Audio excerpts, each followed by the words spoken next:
السلام علیکم ڈیلی سواد ٹی وی کے معزز ناظرین، آپ کو اس ویڈیو میں خوش آمدید۔ مجھے بہت خوشی ہوئی کہ آپ نے اس ویڈیو کو دیکھنے کے لیے وقت نکالا۔ تو آج جس چیز کا ہسٹری ہم آپ کے ساتھ شیئر کرنے جا رہے ہیں، اس چیز کا نام ہے موبائل۔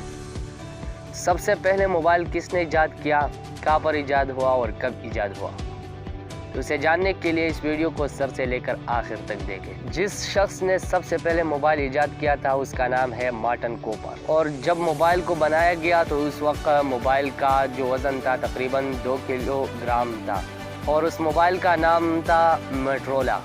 آپ سب جانتے ہوں گے کہ موٹورولا موبائل ابھی بھی موجود ہے، لیکن اب کسی اور شکل میں ہے، اور جب پہلے بار ایجاد ہوا تو اس کا شکل تھوڑا مختلف تھا۔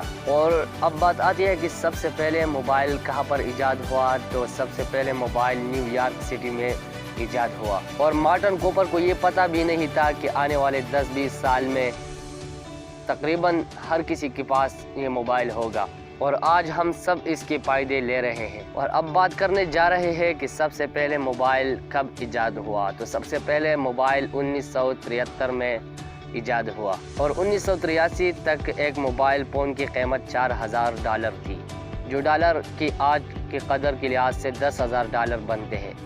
کوپر نے کہا کہ ان کی ٹیم کو جو سب سے بڑا مسئلہ درپیش تھا وہ 1000 کی تعداد میں آلات کی حجم کو کم سے کم کرنا تھا۔ تو آج آپ کے ساتھ موبائل کا ہسٹری شیئر کرنا۔ تو اگر آپ کو یہ ویڈیو پسند آئی تو اس ویڈیو کو لائک کریں اور ڈیلی سواد ٹی وی چینل کو سبسکرائب کریں۔ ملتے ہیں نیو ویڈیو میں، تب تک کے لیے اللہ حافظ۔